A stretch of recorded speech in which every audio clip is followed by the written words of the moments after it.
Now, South Korea has partially suspended a military agreement with North Korea after Pyongyang successfully put its first spy satellite into space. The agreement, reached in 2018, was designed to reduce military tensions. South Korea said it would also resume surveillance activities previously suspended near the border with North Korea. The UN Secretary General Antonio Guterres has joined the US in condemning North Korea over the launch.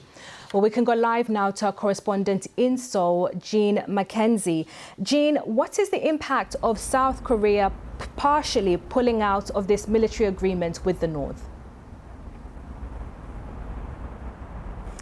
What it means is that South Korea is no longer going to follow some of the rules that were set by this pact. So this pact was established back in 2018 after a period of particularly high tension here on the peninsula. So it was signed between Kim Jong-un and the former South Korean president, Moon Jae-in. And what it did essentially was prohibit both militaries from doing certain activities up along the border. So it created a no-fly zone, for example, which meant that both sides couldn't send planes up along the border.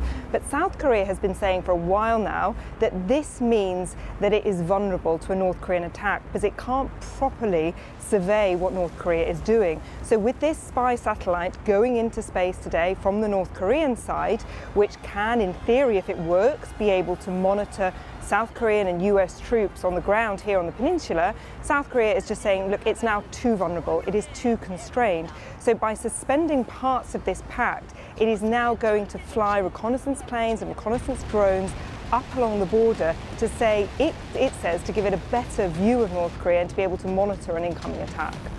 And Jean, just explain a bit more about this spy satellite, because North Korea has made several attempts to get it up into space.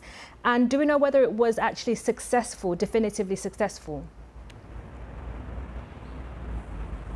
You're right, this is now its third attempt this year. So it tried once in May and once in August, and both of those attempts failed. Now, North Korea is saying that, yes, this is a success. The US and South Korea are saying it's just too early to tell. They don't know whether it's properly gone into orbit and, crucially, whether it has the right capabilities to be able to really do the military reconnaissance works that's needed to be effective. For example, is the camera high enough resolution to be able to take the images that it needs? But the South Korean officials today are saying that the reason that North Korea has succeeded on this third attempt is because it has had technological help from Russia to overcome some of the obstacles that it was struggling with in the past.